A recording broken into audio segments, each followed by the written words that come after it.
বন্ধুরা, দেবারচনা কিচেনে তোমাদের সবাইকে ওয়েলকাম।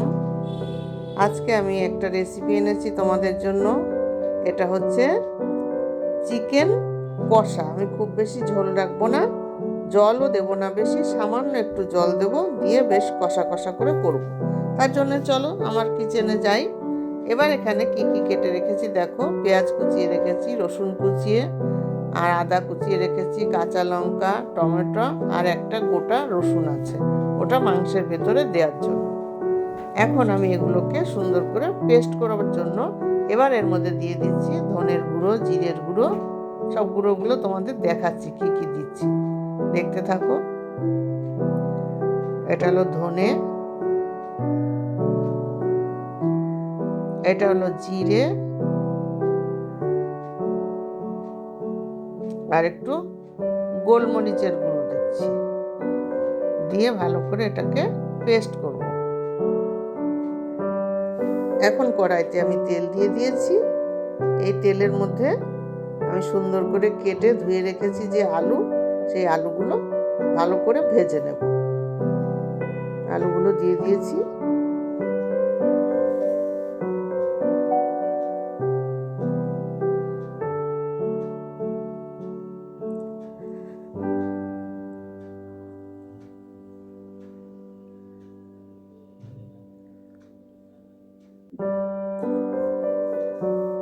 আলুগুলো ভালো করে লাল লাল করে যতক্ষণ ভাজা না হবে ততক্ষণ আমাদের অপেক্ষায় থাকতে হবে, এবং ভাজাটার জন্য সুন্দর করে ভাজতে হবে, কম ভাজলে হবে না। একটু লবণ দিয়ে দিলাম, আর এতে দিয়ে দিচ্ছি সামান্য একটু হলুদ, দিয়ে আবার নাড়তে থাকবো।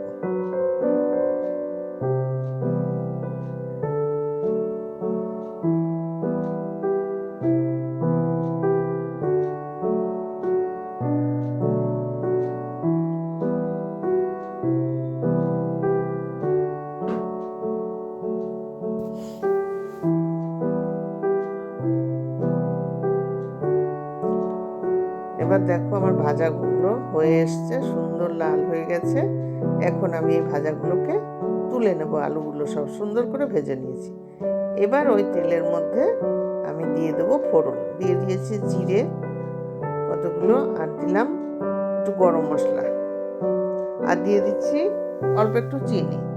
যে পেঁয়াজগুলো দেবো, পেঁয়াজগুলো তাড়াতাড়ি ভাজা হয়ে যাবে, ওই জন্য তেলের পরে একটু চিনি দিলাম, আর মাংসের রঙটাও ভালো হবে। এবার পেঁয়াজগুলো ছেড়ে দিলাম,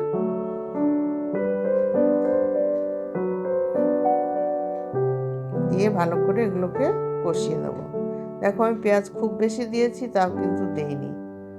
পেঁয়াজটা বেশি দিতে হয় কোন মাংসে বলো তো? খাসির মাংসে। মুরগির মাংসে খুব বেশি পেঁয়াজ দেয়া লাগে না। মুরগির মাংসের পেঁয়াজটা ভালো করে ভাজতে হয়, খাসির মাংসের পেঁয়াজটা অল্প ভাজতে হয়।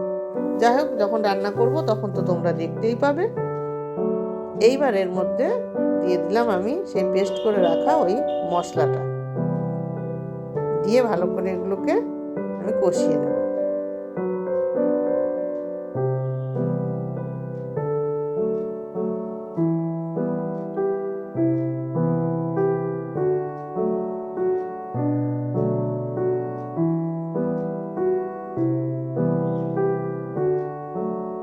মশলাটা যতক্ষণ না তেল ছাড়বে ততক্ষণ পর্যন্ত আমাকে এভাবে কষিয়ে যেতে হবে।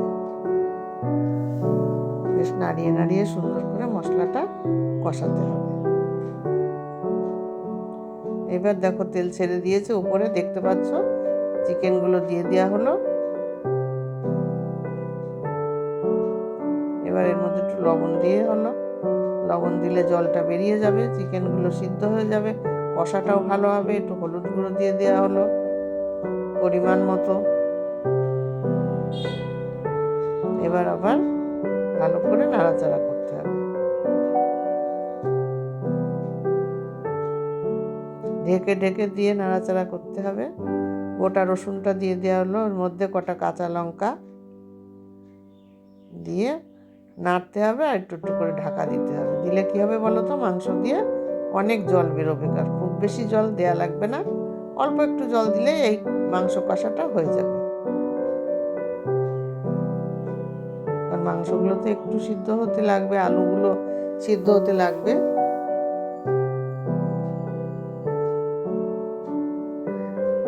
এইভাবে রান্না করলে খুব টেস্ট হয়।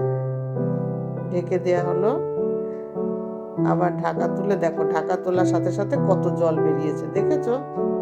দেখো, বলে না পুঁটি মাছের তেলে পুঁটি মাছ ভাজা, তাই মাংসের জলেই কিন্তু মাংস অর্ধেক সিদ্ধ হয়ে যাবে।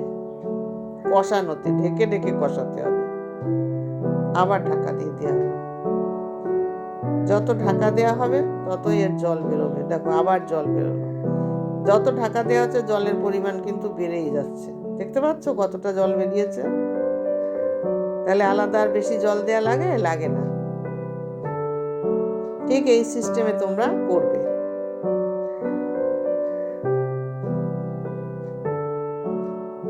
আবার ঢাকা দিয়ে দেওয়া হলো। এবার আরেকটু লবণ দেওয়া হলো, কারণ লবণে মনে হচ্ছে কম হবে, তাই আর একটু লবণ দিয়ে দেওয়া হলো।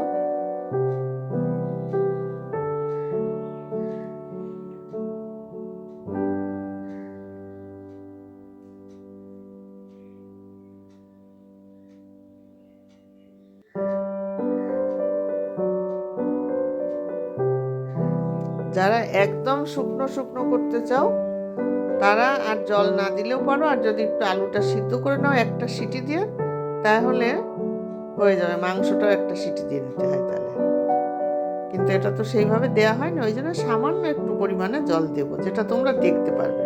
আমি আগে এই জল দিয়ে সিদ্ধ করে নিই, যতটা সিদ্ধ হবে ঢাকা দেবো আর সিদ্ধ হবে, ঢাকা দেবো আর সিদ্ধ হবে। দেখো জলটা ওতে শুকিয়ে গেছে, কষাতে কষাতে এগুলো আমার প্রায় সিদ্ধ হয়ে এসছে। এখন একটু সামান্য জল দেব, মানে কষা কষা হবে মাংসটা, বেশি জল দেবো না। এই যে অল্প, দেখো কতটুকু জল দিচ্ছি, একদম সামান্য, ব্যাস। আর দেবো না। যেটুকু জল বেরিয়েছিল তার থেকেও কম জল দিয়েছি, কিন্তু দেখতেই পাচ্ছ। এভাবে তোমরা চিকেনটা রান্না করে দেখবে বন্ধুরা, খেতে খুব টেস্ট হবে। যত কষাবে তত জল বেরোবে, আর সেই জলটাই ওর সঙ্গে শুকিয়ে দেবে, দিলে রান্নার টেস্ট অন্যরকম হয়ে যাবে।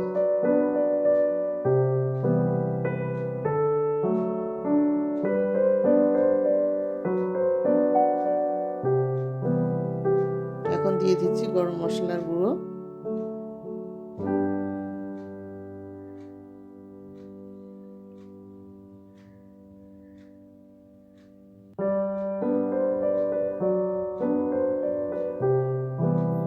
এবার দিয়ে দিচ্ছি একটু ঘি।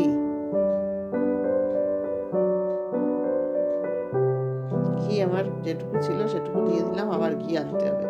ঢেলে দিয়েছি পাত্রে, দেখতেই পাচ্ছ কত সুন্দর লাগছে। তাহলে আমার রান্নাটা এখানে কমপ্লিট।